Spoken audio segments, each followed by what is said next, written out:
What's going on, YouTube? OCD for EDC here, and what I got for your face balls today.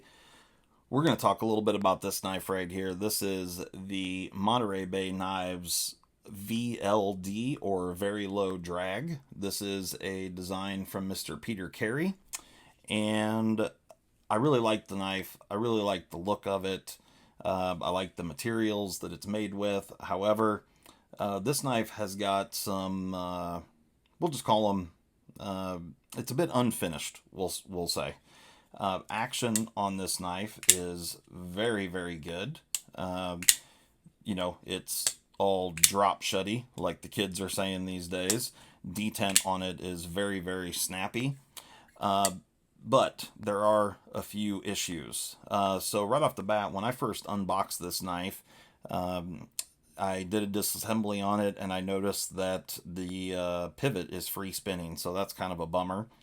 However, not the end of any worlds. It is tooled on both sides, so, I can live with it. And then as I was disassembling that, I felt that you could tell that the liners were not finished very well. These are all titanium liners, and all the edges are very, very rough and sharp. And then there were things like there was flashing still left in these holes from when they drilled it. There was actually a little piece of titanium left in one of the holes that I picked out during that first disassembly video. But the knife is perfectly centered. Like I said, the action on it is really, really good. But there's a few other things that I've noticed after having this for a few days, and I'm going to fix these problems and correct them. We're going to do some custom work on this thing as well. And so as I'm tearing this thing down to do some custom work, I thought I would show off some of these flaws, if you will. Well, one of the first things that I noticed and is the heads of the screws. You can see that this screw on the pocket clip, this one here is polished, as you can see, and that one there is not. So the screws are different, which is a bummer, but I'll correct that and we'll make the hardware match. So that's one thing right out of the gate. And for what this knife costs, it's kind of a bummer. The other issues with this knife is the pocket clip is just bad all the way around. It doesn't, it's got a tremendous amount of tension on it. It's very, very difficult to get in and out of the pocket, and I'll show you that here in just a second, but I'll show you these two screws. Hopefully you can see those. So this one right here, closest to my thumb, that one is a matte finish, and then the other one is polished. And it's not like they just put the screws in the wrong holes, because these are the only two screws of that length in this knife. So on the pocket clip, you can see that the approach going into the pocket, that looks pretty good. However, there's just so much tension on it that it's still difficult getting in. However, the coming out of the pocket, this thing about rips you about have to destroy your pocket to get it out. It's pretty insane. So I'll definitely be addressing this pocket clip and smoothing that out, grinding some off, redesigning this whole area, actually totally reprofiling that. So that's one thing. One of the other things is, I noticed after I got to looking, the backspacer is cut at an angle. So it's not perpendicular or 90 degrees to the knife. I don't know how I can show this off well on video, but let me see here. See if I can do it like this. Yeah, maybe you can kind of tell there that the backspacer is not straight with, it's not the greatest representation, but, holding something square to the knife, and you can see that the backspacer is not cut perfectly square. So, it's just, you can see it there. Hopefully you guys can see that. The far side over here is a little bit longer. It sticks up that direction. And, for a knife of this price range, this knife sells for $200. And it says that it's M390 on the website, but the blade is not marked anywhere. So, I don't have any reason not to believe them. However, it would be nice to have that marked on the blade. But let's go ahead and so you've got T6 body screws here, T6 clip screws as well. Oops, I had the wrong tool. Go ahead and get these screws loose. And, it would have been nice had those been T8, but I'm fine with the T6. With the way this knife is built, these body screws they're just holding the scales on. So not a huge deal. But because this is a free spinning pivot and these are T10s, and I'm going to show you one other thing with these pivot screws here in a moment.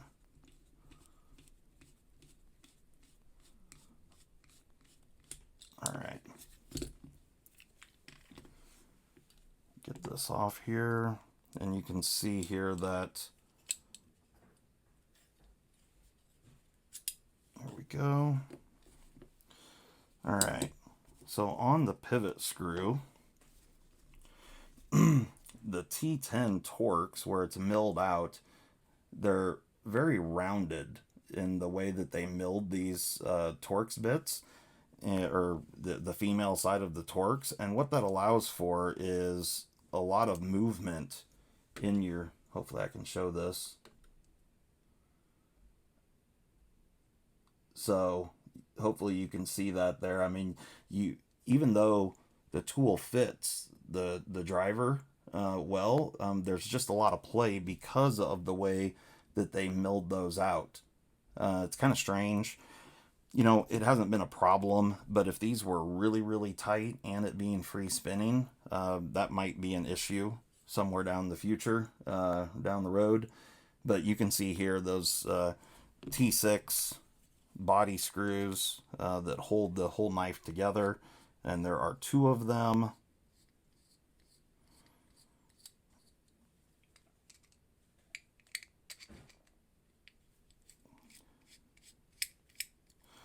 All right.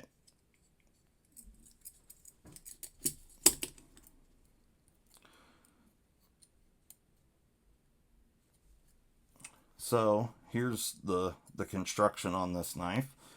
And so you got this micarta backspacer, which is fine. But the fact that they just have the screws going into the titanium on the other side isn't wonderful. I don't absolutely love that. Just clean things up here, but all the edges, I mean, you can see that they took a belt sander to the edges of the liners here, and all the edges need to be touched up. I mean, this is just raw titanium.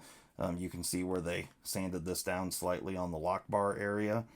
But otherwise, I mean, they did nothing to finish it. It even has some, I don't know what that is on there. It's some red, paint or something that's on the titanium. They just didn't finish them at all. So they completely feel unfinished. And here is the blade. You can see there's no markings whatsoever on the blade other than the MBK logo right there, and then the Carry design logo.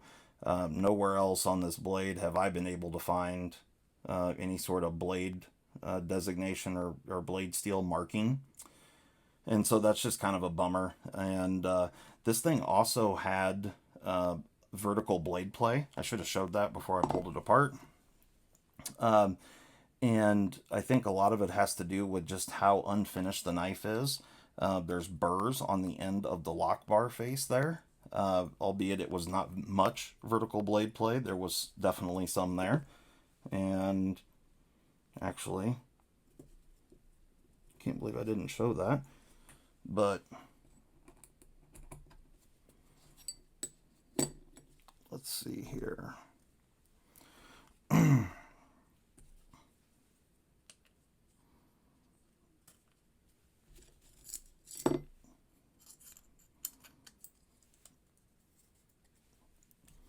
me put this back on there real quick.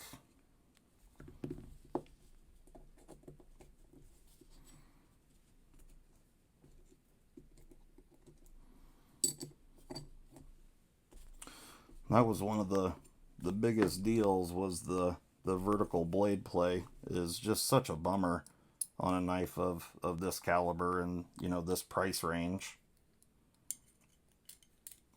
And then, you know, with the way that, because there's no alignment pins in the backspacer or anything, you know, you have to stab the screws through, which, you know, it works, but it's just not as nice as what you would expect for this kind of money. You know, you can buy knives that are significantly less money than this, that are made a lot nicer. Oh, crap. I forgot to put a bearing in. There we go. It'll work better now.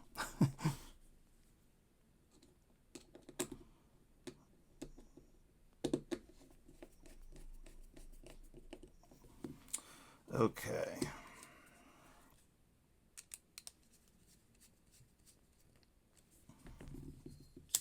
Excellent.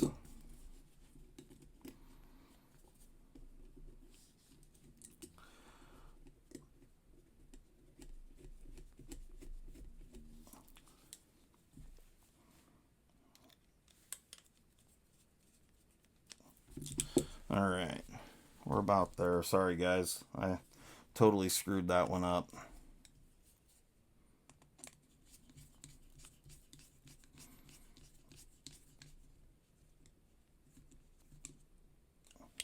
Okay. All right, we got no side-to-side play. Blade is centered.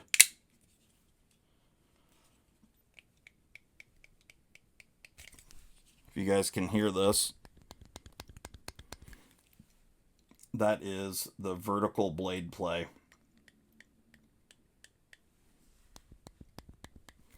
Yeah, I just stuck it over by the mic so you could hear it. But, and it doesn't matter how hard you open it, it still does vertical blade play. So, we're going to address and fix all these issues, and the next time you see this thing, it's going to look a lot better, hopefully. All right, YouTube, we're back in. Now, I have done a bunch of mod work on the Monterey Bay VLD, and so in the first part of this video, you saw me disassemble it, and I kind of screwed up because I had to reassemble it to show off the vertical blade play. However, what happened in between that time, so I made that video many days ago. Actually, at this point, it's been a couple weeks ago. But we had a massive storm happen here in Iowa that has really put a huge damper on all my plans and everything going on, as well as damaged tons of stuff around my property. Most importantly, we've been without power for many days, but hooray, lights are back on. So if you can see this, I have lights. Power's back on. That's fantastic. We still have no internet. And I did want to say, if anybody has been emailing me, I'm sorry, but I cannot get to my email right at the moment. I don't remember my login information, and I never had that email address on my phone. It's only on my computer, which I can't access right at the moment. Hopefully I'll be able to get back in there very soon. So I just wanted to get that out there. If anybody's been emailing me over the last week, yeah, I'm very sorry, but I can't get in there right at the moment. And yeah, so I will respond to everyone when I get back in. Anyway, back to the knife. Here is the new and improved Monterey Bay VLD. So as you can see, let me get my other light on here. There we go. So I bead blasted and dyed the micarta.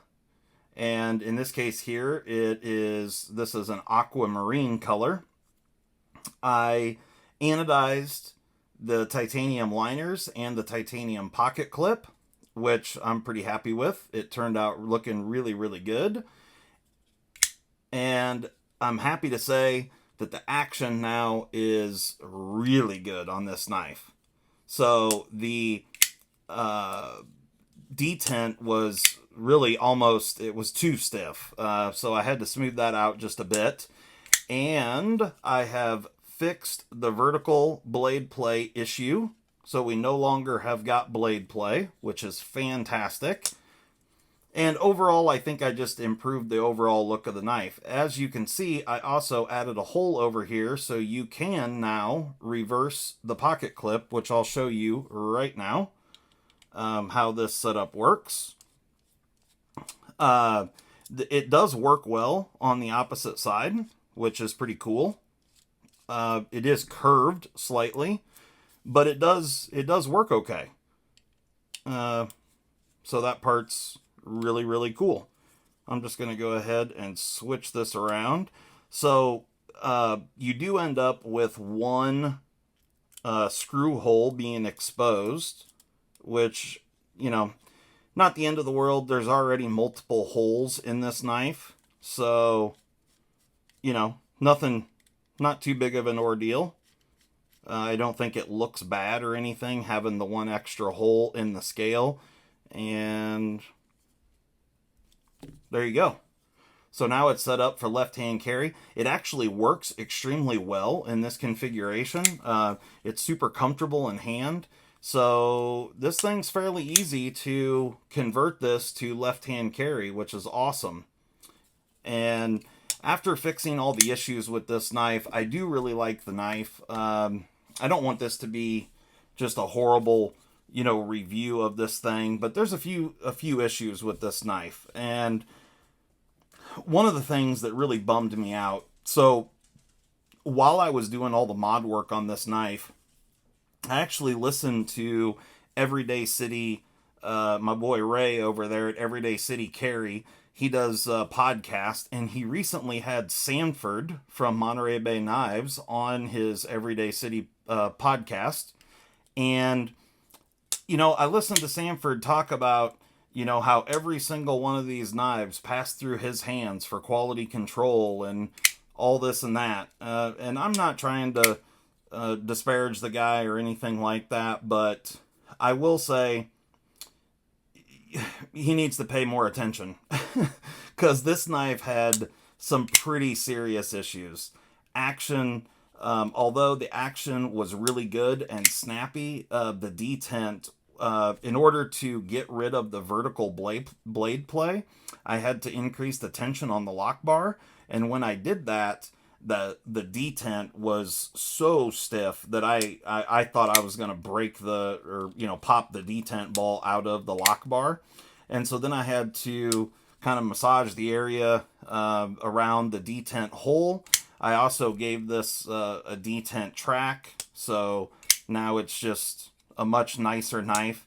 But there are a few issues. You know, on the website it says that this is a hollow ground blade. It most certainly is not. This is a Saber flat ground blade.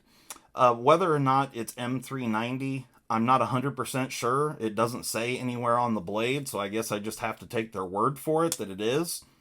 The liners were so unfinished that they still had mill scale all over the liners. So these were not machined liners. They were sheet titanium that was, either laser or water jet cut, and then the holes were machined, and the bearing pockets were machined, but the surfaces of the liners most certainly were not machined because they still had mill scale on them. And so for those that don't know what I'm talking about, look it up. You'll see what mill scale is. Any type of metal that you buy in sheet form, plate form, whatever, tubing, it all has mill scale on the steel, or titanium or stain, it doesn't matter what type of material we're talking about. There's mill scale on it. And these liners still had mill scale on both sides. So they were never, the surfaces of the liners were not machined or tumbled or anything, which for a $200 knife, I just feel like is pretty sad. I have knives from, and I know this isn't a fair comparison because nobody is living up to Tucson standards right now when it comes to the quality that you can get and the type of materials you can get for the price. However, this knife right here, this thing is S90V. It's titanium frame lock. It's carbon fiber, and you can buy this thing for like $150.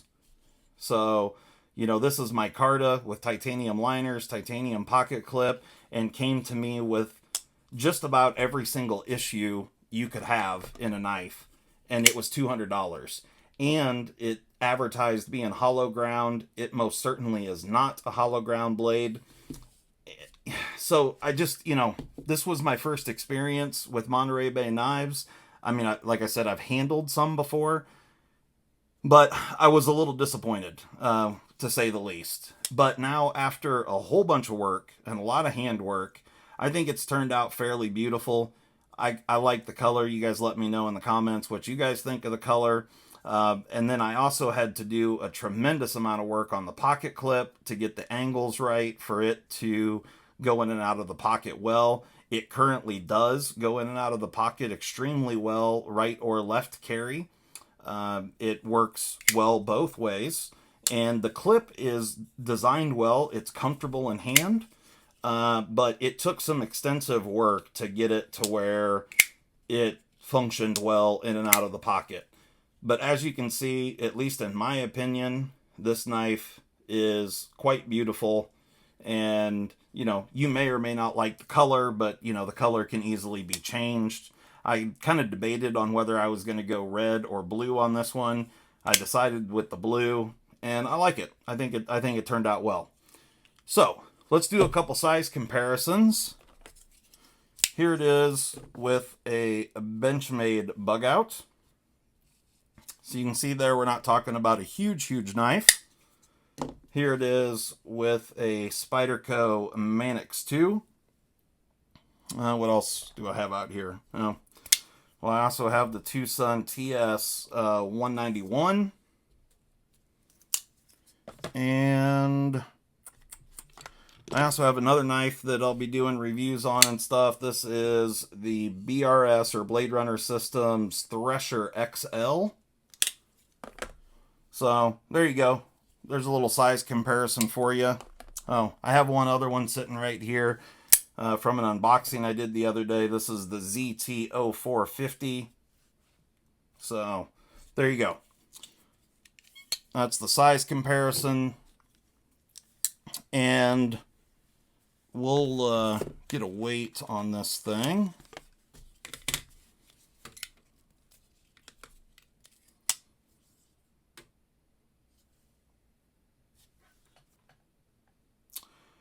.364 ounces. Not terrible. Micarta, the liners probably could have been a little thinner and whatnot, but it's not terrible in that way. Overall, let me switch this back to standard. You're looking at 3.475 inches of blade. You got an overall handle length of 4.5 inches. It's 4.0, was about 4.0 or 4.505. And a handle thickness of 612 thousandths, just over 6/10 of an inch. You've got a blade stock thickness of 138 thousandths, and behind the edge, it's not terribly thick, but right there, about 23 thousandths. So about in Spyderco territory for cutting performance. It is a saber flat grind. It does have this cool looking swedge on it. I really like the look of the knife. I like the design. I have no idea who Monterey Bay is using for their manufacturing. But at least with this example, now this is only one knife, so, I'm not, like I said, I'm not trying to throw them under the bus or anything like that. This one had many issues. So, had vertical blade play. It's got a free spinning pivot. The pocket clip was basically unusable. It didn't go in and out of the pocket well at all. There were some rough edges and stuff on the micarta. I've softened all those now, so this thing is just much, much nicer in hand, as well as the titanium liners the edges on the liners, they would cut you. It was that bad. So, my advice to Sanford and the Monterey Bay Knives crew, whoever that consists of, whatever factory you're using, yeah, they need, when it comes to fit and finish, especially when you're asking for $200 for a knife, they have some things to improve on, let's say. These little small holes down here, every single one of them had flashing and stuff left in the holes. I had to clean up all of those holes on the liners as well as the micarta. There were just lots and lots of issues. So I was a little disappointed, and then to top it off, the whole time I was doing the work on this knife, I was listening to Sanford on the podcast go on and on about how, he personally handles every single knife that gets sold because they're small batch production runs and this and that. And, I'm not saying that he doesn't do that, but maybe in the future, slow down a little bit and actually look them over well. The one kind of real bummer in this, I was really disappointed that it wasn't a hollow grind. It's kind of one of the reasons why I got picked up the knife was I liked the blade shape and I thought it was going to be really cool to have a nice deep hollow grind on this thing. And it is 100% a flat ground blade. So, there you go. That is the Monterey Bay VLD. You guys have to let me know what you think of it. Do you like it better in its current form? Did you like the standard colors better? Do you like the fact that I made the clip reversible? Personally, I don't think having that, and I could get a screw to put in there, but I just haven't. So I don't think it looks bad having those holes, or that one hole exposed, depending on which side you have the clip on. And I do think the clip looks better on the opposite side, but it does function well on this side. So anyway, I think someone just pulled in my driveway here. But, let me know what you guys think of this thing. Hopefully you guys are digging it. And Monterey Bay, step up your game. If you're asking $200 for a knife in today's world, you're just going to have to step it up. That's all I got to say about that. Thanks so much, guys. We'll catch you next time. Have a good one.